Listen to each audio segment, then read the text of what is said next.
వేమన శతకము.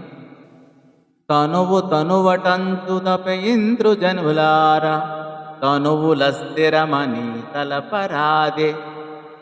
తనువు కానబడిమి తలగునా మోక్షంబు, విశ్వదాభిరామ వినురవేమా. తనువు తనువటంచు తపియింద్రు జనులార, తనువుల స్థిరమని తలపరాదే. తనువు కానబడమి తలగున మోక్షంబు, విశ్వదాభిరామ వినురవేమా. తనువు అనగా శరీరము. చనిపోయే శరీరంపై మోహమెందుకు? తనువు లేనిచో మోక్షం కలగదా కలుగునని భావము. మాటలోని వాని మహిమదా తెలియక, మాట తెలియలేక మమత చిక్కే.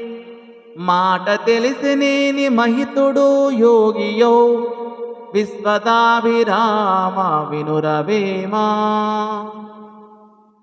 మహిమ అనగా గొప్పతనం. గురువు చెప్పిన మాటలను వినాలి, అందలి గొప్పతనమును తెలుసుకోవాలి. మాట యొక్క స్వభావము తెలియక మమతకు లొంగిపోరాదు అని ఈ పద్య భావము.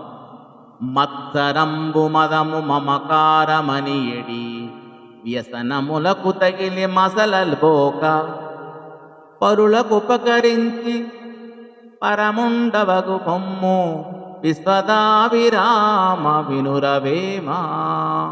మత్సరము అనగా అనురాగము, వ్యసనములు అనగా అలవాట్లు.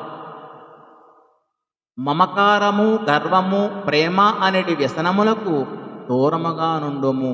చెడ్డ వ్యసనములను దరిచేరనీయక, పరులకు ఉపకారము చేయువాడే బ్రహ్మస్వరూపుడవుతాడు అని ఈ పద్య భావము. ధన్యవాదములు.